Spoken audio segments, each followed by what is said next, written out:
TFM. This is J.G. Hertzler, General Martok on Deep Space Nine, and you're listening to Trek FM.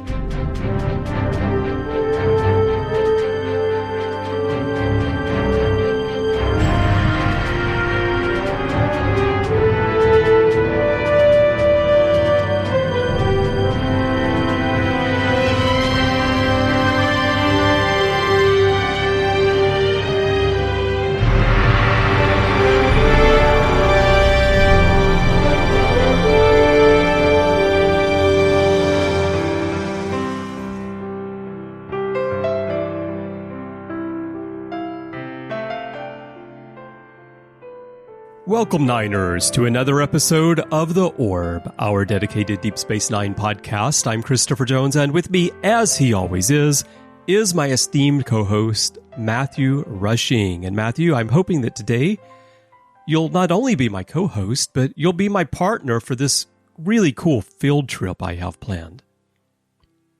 Oh, of course, Chris. I'd love to do that. And maybe it'll give me a chance to use those telekinetic abilities I've never shown you before, and I will probably never show you again. You're one of the special ones, right? You have special abilities. Oh, Chris. I mean, my mom always told me I was special, so yes.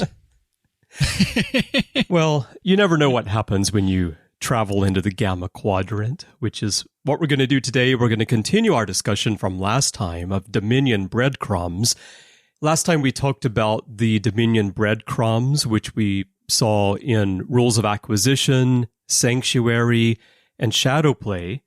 And those were those three moments in Season 2 that are leading us to the big finale of the season with the Jem'Hadar, which doesn't quite give us the Dominion reveal yet, but it gets us to, let's just say, the 1 yard line as we head into the search.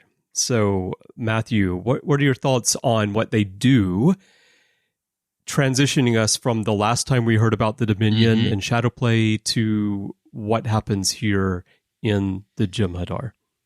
Well, I think, one of the most interesting parts of this is obviously, seeing the Jem'Hadar in the first place, and, finally getting a name to the face of these warriors, which the Dominion sends into places to conquer, and we got a taste of that idea, obviously, from the previous episodes, Sanctuary and Shadowplay, this idea.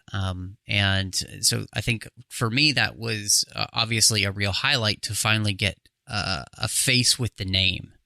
And I think there's so much we could talk about and will, but I mean, to me, that's obviously one of the real standouts here is we finally see this enemy. And what's kind of scary is to realize, I think, fully in this episode that they're just the muscle, right? That the whole Dominion is really this multifaceted organization that has at least three parts to it now that we realize. We have the Jem'Hadar, we have the Vorta, and then we keep hearing about the idea of the founders. But yeah. I think one of the things when you look at the Jem'Hadar and we see them for the first time, we see how formidable they are as warriors and everything, but then we also kind of realize that they're not the brains behind the operation is actually more terrifying than if they were. Because they're just the blunt instrument of something to which we learn in this episode has been around in the Gamma Quadrant for an exceptionally long time. So, yeah, I thought they did a great job in this episode with the reveal of giving us something that's very menacing and very frightening because they dropped these hints along the way. You could tell that people who live in the Gamma Quadrant are very fearful of the Dominion, but we haven't gotten those fleshed out details yet. So you know there's this menace out there. And so from a writing standpoint and a creative standpoint, when you get to the episode where you do reveal them, you do have a high bar, I think, to sell the idea for the viewer, especially if you're thinking to make this a central point of the series, that this is going to be the big adversary. And I think they did a nice job here of, like you said, giving us these warriors in the Jem'Hadar who are very threatening and do seem like the muscle behind things. And then the Vorta is interesting in this episode because we don't really get to know the Vorta as we think of them when we've seen the whole series and we know who they are. Mm-hmm. Here, we get Eris, and Eris, there's this interesting backstory to her about how her mother was opposed to the Dominion, and there's this whole kidnapping plot and all this stuff. But the way that the character is played here is, when I think about it, it's sort of hard to tell if it's being done on a purpose to deceive Sisko and deceive the others to get her to the Alpha Quadrant, or if it's just that early stage of not really knowing who the Vorta are yet. And so you've got an actress who's just trying to create this alien character, because the Vorta, as we know the Vorta, that really took shape once Jeffrey Combs came in and started playing Weyoun, because Combs himself had such a big part in shaping who the Vorta are in the first place.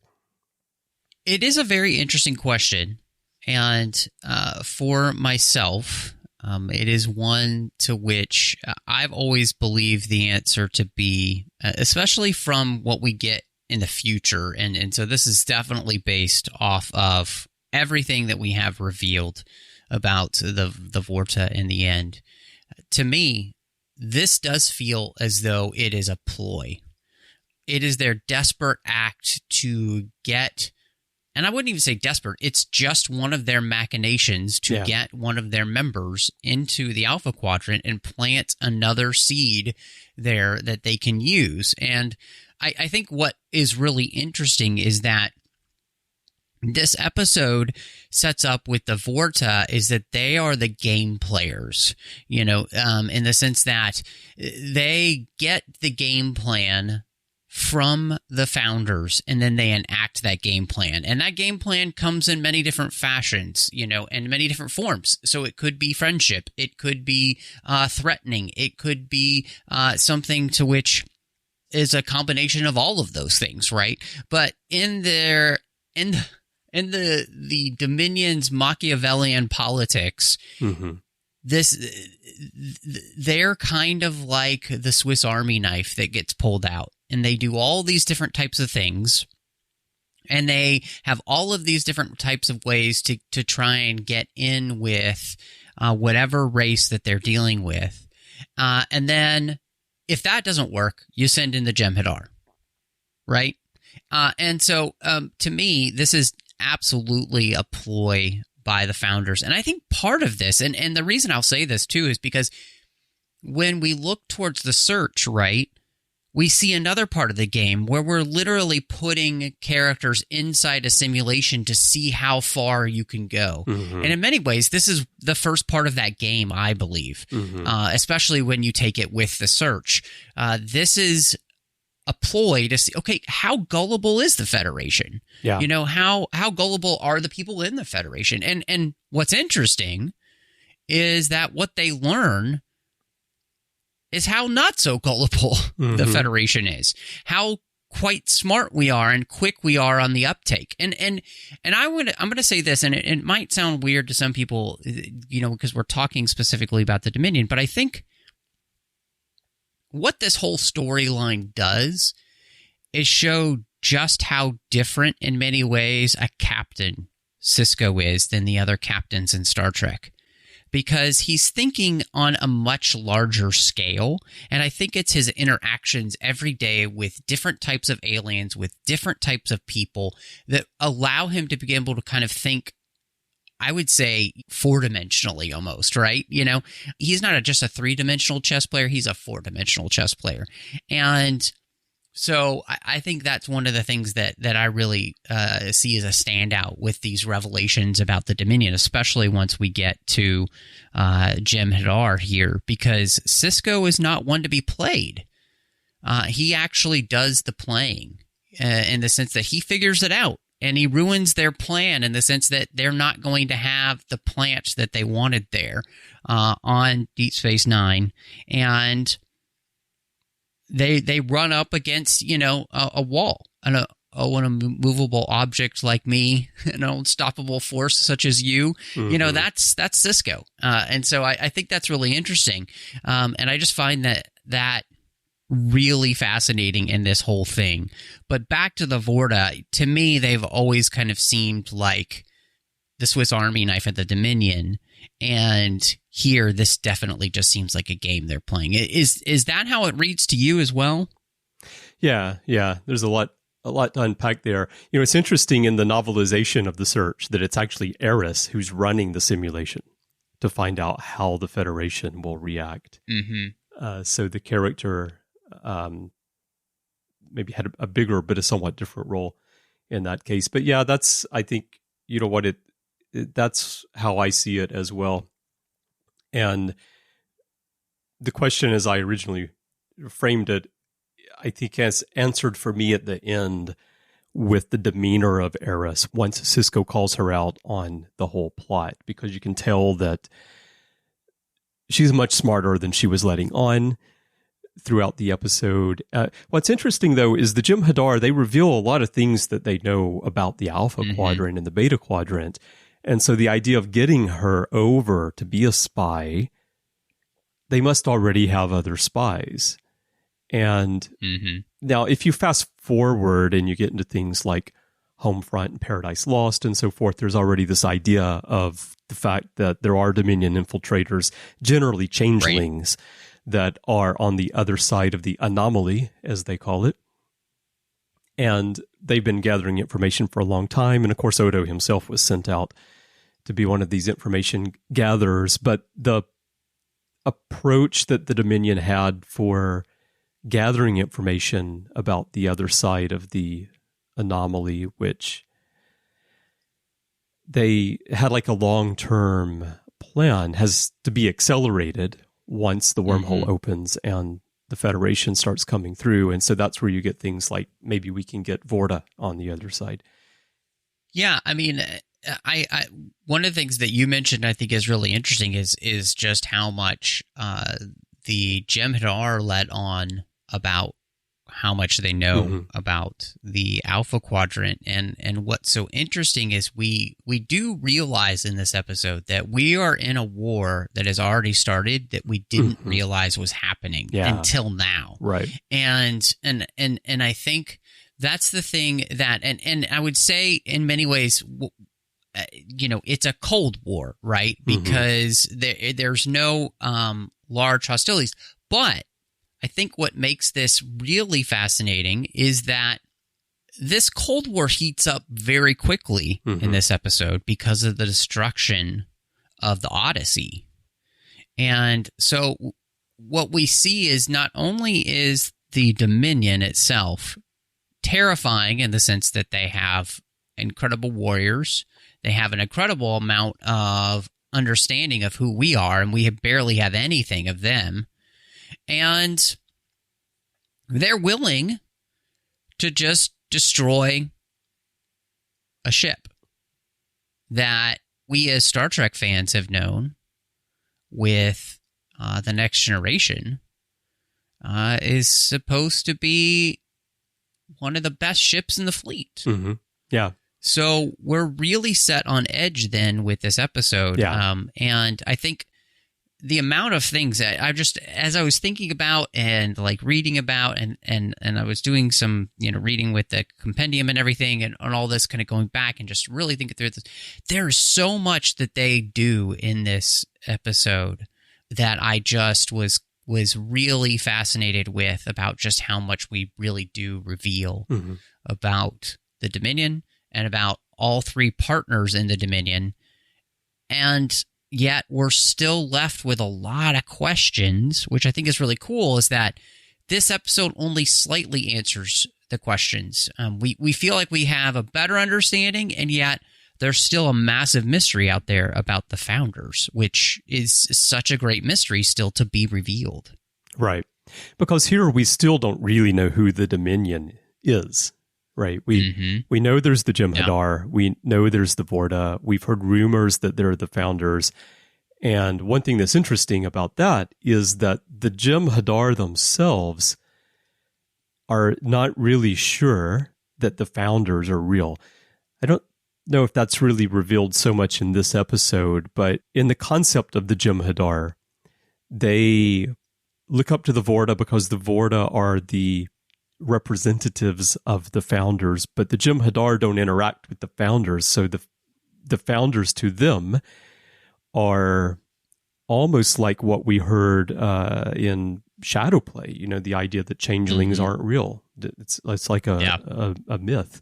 And for part of the chain of this three-headed villain to be separated, the top and bottom of the chain to be separated like that, I thought was an interesting concept. And the Odyssey, I remember watching this the first time, and the impact of the Odyssey being destroyed. As a viewer, like you said, we're accustomed to the Galaxy-class starship as being almost indestructible. And we had seen it in battles, it always prevails.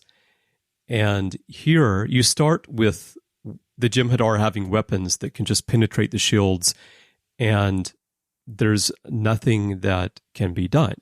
Dax asks, have you tried rotating the frequencies? And the captain says, yeah, we've tried everything and nothing works.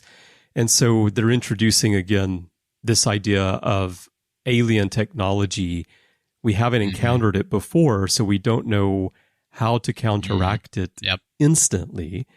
And it creates a threat that for the Federation is, I would say, on par with the Borg in terms of not being able to defend yourself. But maybe it's more menacing than the Borg because of the composition of the enemy versus this singular, faceless hive, which the Borg is. Well, and two, they have this technology, which is also terrifying when it comes to the idea of the fact that the Jem'Hadar can shroud. We can't even track them as soldiers. So we have that layered on top of all of the other technological advances that they have. And so, you know, I think, you know, like you said, the Borg come in as kind of the nameless, faceless enemy. And here, I think it's the complete opposite of that, where you have a cold, calculating enemy that has at least 3 different weapons in its arsenal. One we don't even understand yet. One that's already terrifying enough, and the other that's just shifty as all get out, you know? I mean, and so everything about this, I think, is terrifying in a way that I'm not sure that there has been another introduction of an alien species that has really been this terrifying. I honestly just can't think of one other than the Borg. And then, again, here, this, for me, is just scarier because of the reality of who the Dominion is revealing itself to be. And every step of the way in these breadcrumbs, I think this is what's so interesting, is they become scarier and scarier. And to the point where, you know, we get to the search and everything, all the doors are unlocked and all the windows are opened, and we get to see just who the Founders are and just how little they care about what we care about. And that's, I think, the final revelation of terror for us. Yeah. Fast forwarding just to the search part 1.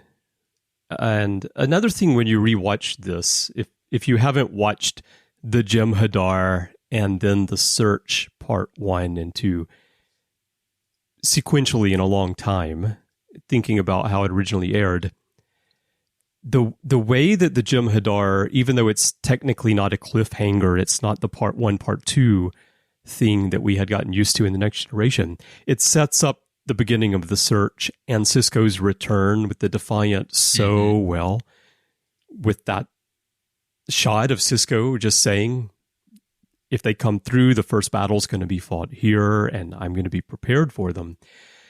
But fast forwarding to the search part 2, and this whole idea that we're talking about of the Jem'Hadar and the Vorta and how they're viewed, even without the founders, by races in the Gamma Quadrant, we meet Ornithar, the Karaman trader who the Ferengi are trying to get to introduce them to the Dominion.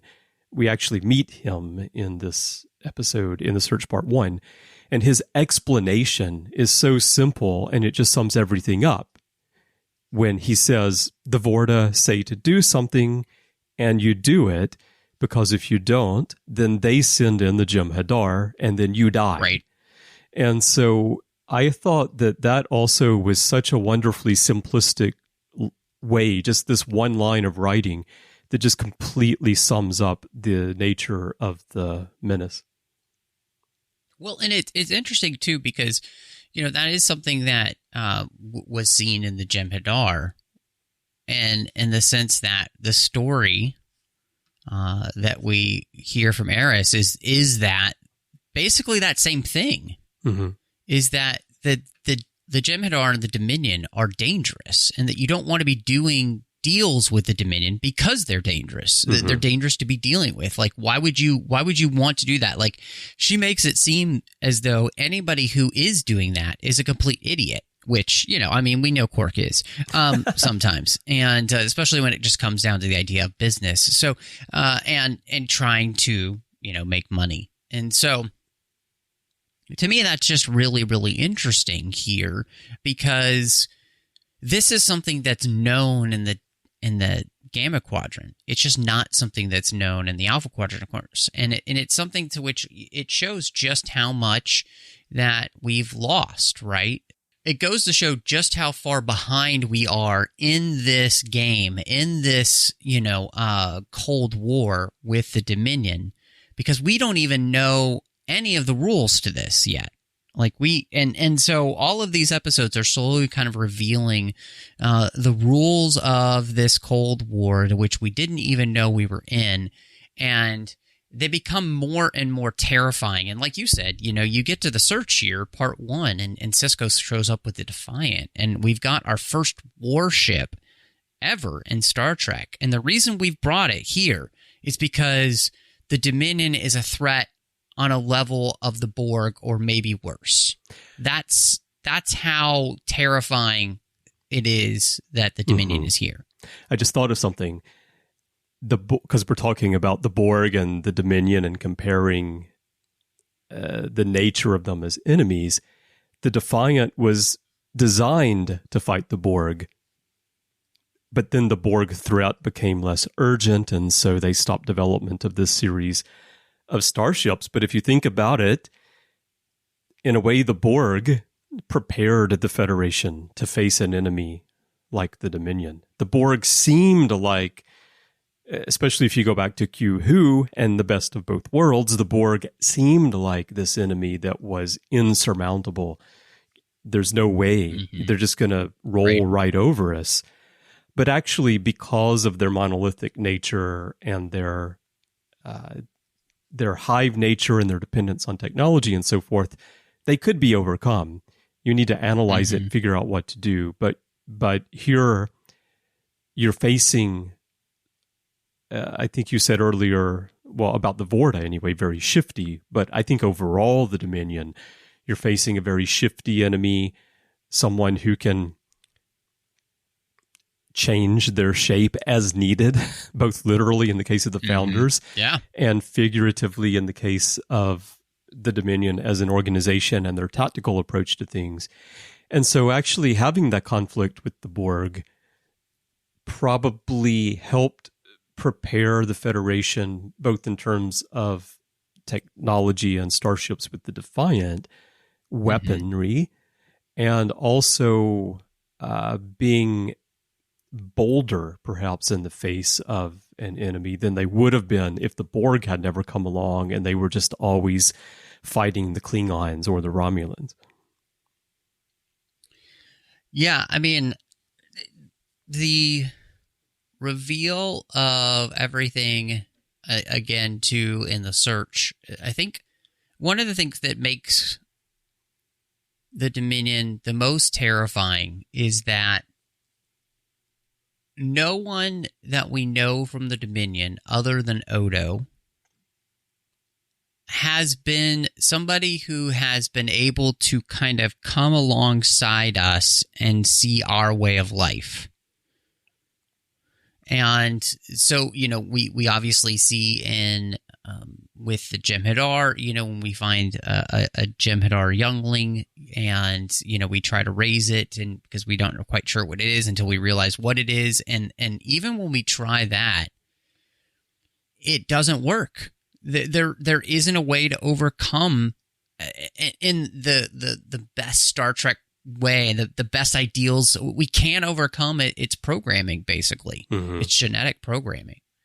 Even Odo himself struggles with this, and we see that, of course, later on in Deep Space Nine in Season 7 before kind of turning back.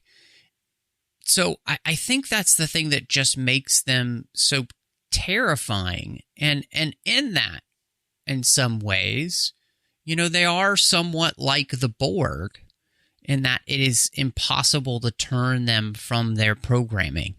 Very few people can truly be disconnected from the hive and be able to live. Although I would say, Voyager starts to make that a lot easier as we watch through the series. And so, but as we first meet them, they're just kind of this thing that there's no hope of negotiating with. And, that's really a scary thing because unlike the Borg, who are actually at least trying to utilize resources for their technological perfection,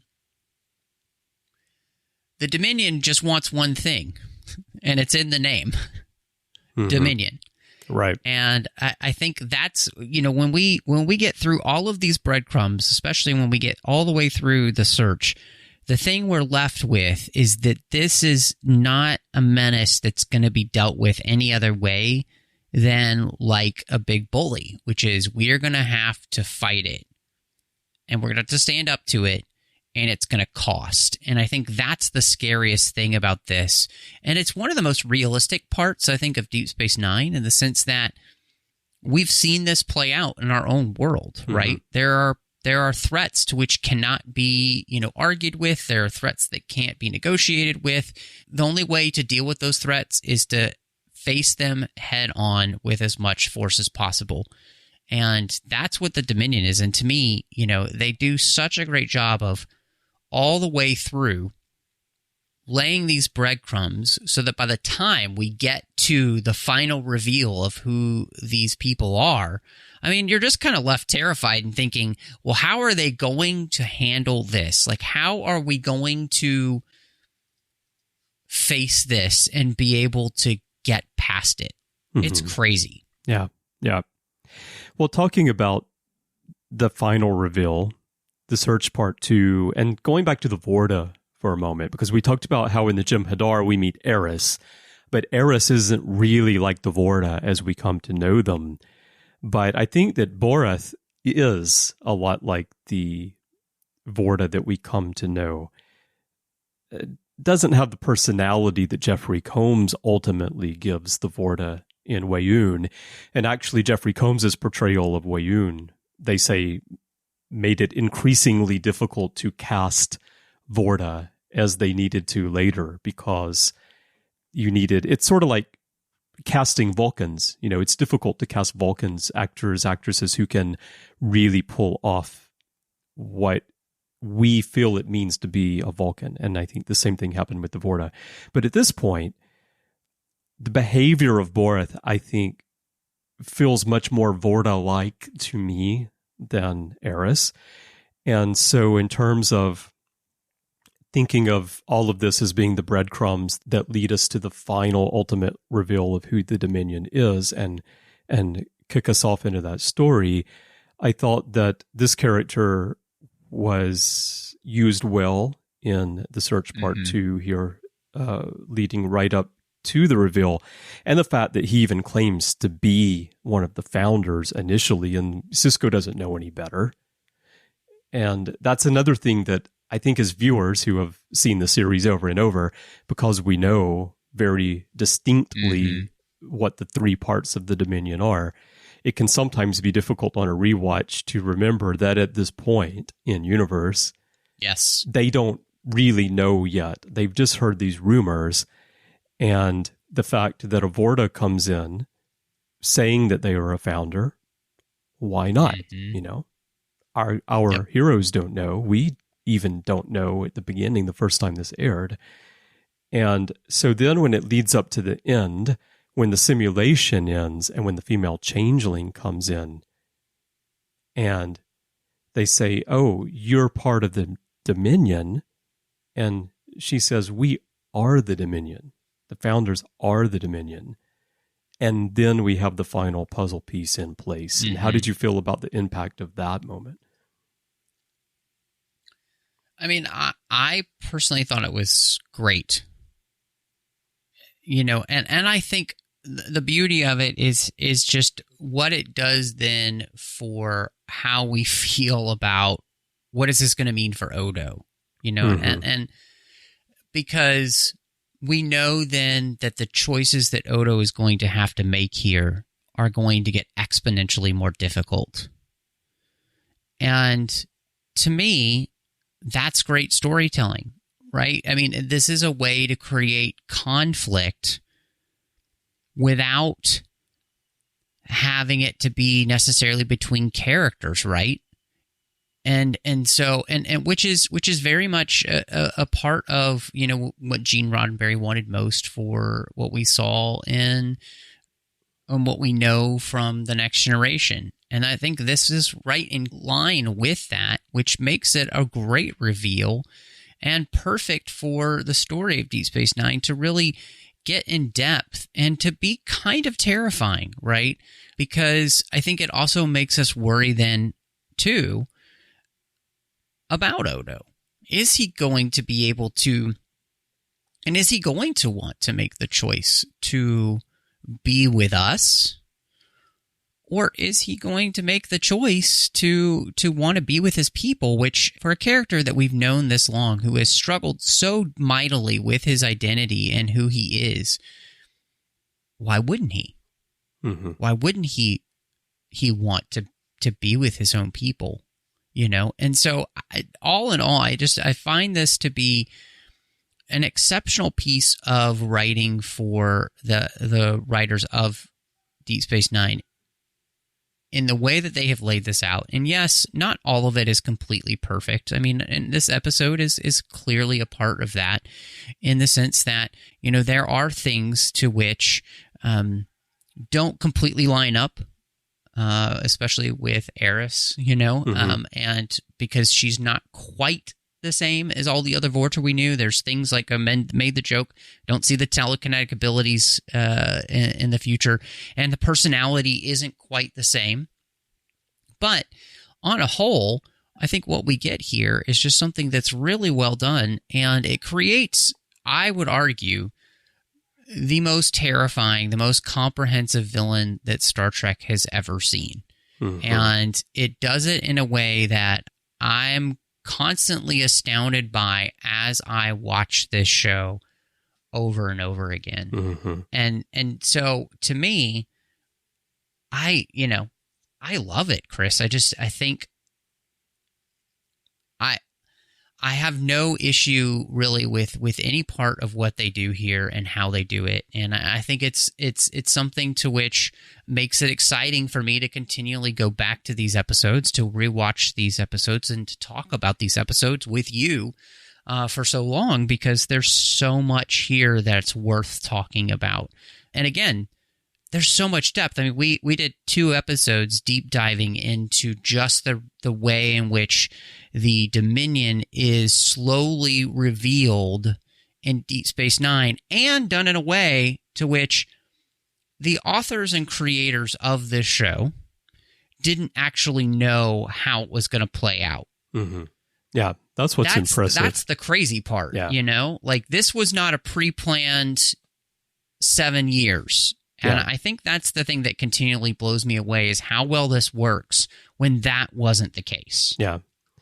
Yeah, that's one thing I find impressive, is that how well this all works, given that they're in the early stages of creating the Jem'Hadar, the Vorta, the changelings, and how they all fit together.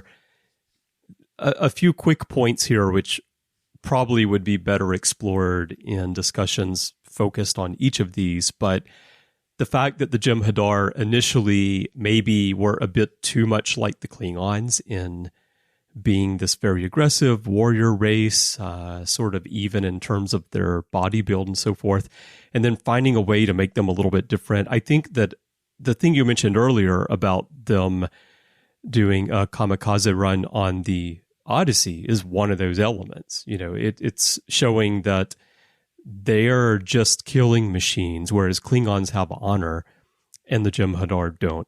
And then the telekinesis thing, I think maybe initially it seemed like a cool thing for this alien to have some kind of telekinetic powers, but ultimately the Jem'Hadar can shroud, the Vorta have telekinetic powers. Maybe it's all a little bit too much, and I think that having the Jem'Hadar have the special abilities like being able to shroud, having the Vorta be a little bit more like the other races that we know, not having those special abilities, but of course being genetically engineered, and then later giving them the cloning element, which allows, and they retain the memories, which also wasn't necessarily how it was meant to work in the beginning, but they retain the memories of the previous clone. I think it's a nice example of over time in writing, settling on the characteristics of a race to make them work really well for the story, because their shifty, conniving, and controlling nature works really well when they don't have special abilities to counter those of the Jem'Hadar, but rather they have to use their wits. But they have this longevity element to them as well. So I thought that was well done, but we could explore that in some future discussion. Yeah, no, I think that to me, as you're discussing it, I'm thinking of all the different ways that we can branch off and have other discussions about this. But I'm just always excited when we get the opportunity to talk about Deep Space Nine and to be able to delve into these things.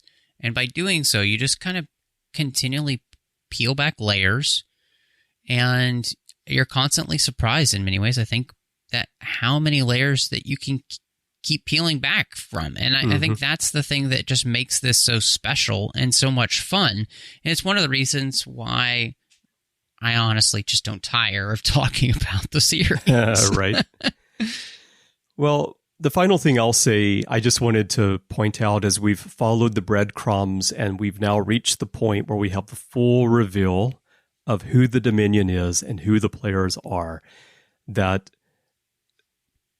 the Dominion becomes the focal point of the DS9 story eventually, but when we get the full reveal here in the second episode of the season, the second part, essentially, of the season opener, they don't revisit it through season 3 very much. We get the Abandoned, which is the 6th episode of the season. You mentioned it earlier, where they find the young Jem'Hadar.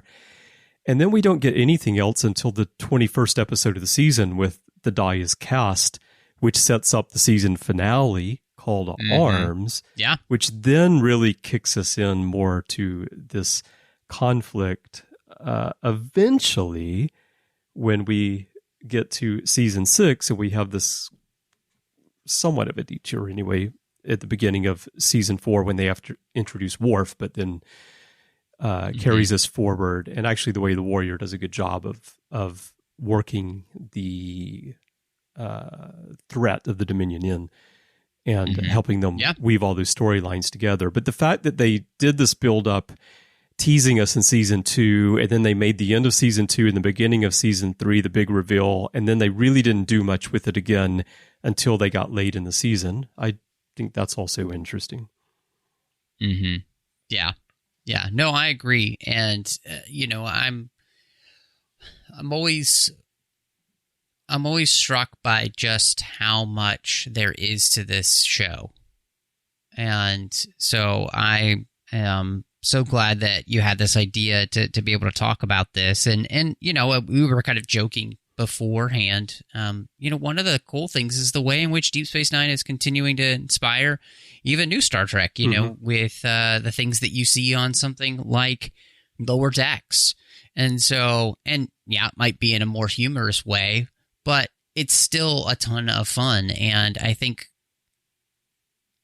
I hope to see in the future Trek return to somehow, some way, this type of storytelling. Yeah. And in many ways, maybe it's a little bit strange to say this, but of the new Trek that we've seen, Lower Decks is actually the one that kind of mimics Deep Space Nine the best, in the sense of not the humor, but the way in which they tell stories, which that they're weaving in these little connecting pieces throughout the season, and yet you can pop in pretty much any episode and watch it anytime, which is exactly how, Deep Space Nine is in general. So I think that's pretty cool. In the earlier seasons, I don't know if you could do season 7 like that, but at this point, season 7 is not quite like that. At this point, definitely you can. I mean, I think all the way up through season 5, probably you're okay. It's in those last couple where it gets a bit more complex. But yeah, it's an excellent point. And I also wonder if what they're doing with DS9 and Lower Decks might inspire a lot of fans who passed on DS9 to finally go watch it. That would be great as well. I would love that. And I think, it does seem in many ways the goal of those writers is to get people to do that with all of the shows, which is great. So, 100%. All right. Well, this was very interesting, Matthew, to talk about the Dominion for a couple of episodes, and we'd love to hear your thoughts, everyone listening. What do you think about the Dominion and the way they were introduced and the way that they're conceived with the Jem'Hadar, the Vorta, and the Founders? There are many ways for you to share your thoughts with us. Perhaps the best way is to go to Facebook and join the Babel Conference. That is our listeners group. If you're already a member, you know how it works. But if you're not, just type Babel, Babel, into the search field, and it should come right up. If not, type the whole name, the Babel Conference. It is a closed group, so please answer the questions and agree to the rules of the forum so that I can let you in. Let us know that you heard about it on the Orb. We like to keep it there for our listeners to extend the conversation beyond the podcast instead of just being yet another Star Trek group on Facebook. And if you'd like to send us email, you can do that by going to our website, trek.fm/contact. Use the form that you find there, choose to send to a show, and choose the Orb, and that'll come to Matthew and me by email. And you can also find us in social media. Of course, our username everywhere, Twitter, Instagram, all over the place, is Trek FM. And if your podcast app of choice allows you to leave a rating and a review, we'd love to get that from you as well. Now, Matthew, when you're not practicing your shrouding skills so you can sneak into the kitchen for a midnight snack, where can people find you? Well, goodness, Chris, it is definitely difficult to do, but of course you can find me wherever you look for people on social media under the name @Rushing02. So say Twitter, Instagram, Letterboxd, and Vero. You can also find me here all over the network with different shows. One is the 602 Club, which is our general geek show devoted to all things not Star Trek related. So we hope you'll check that out. Of course, you can also find me doing literary treks about the books and the comics of Star Trek. You can also find me doing Warp 5 with you, Chris, as we talk about Star Trek Enterprise. We're celebrating 20 years of that show by walking through every episode.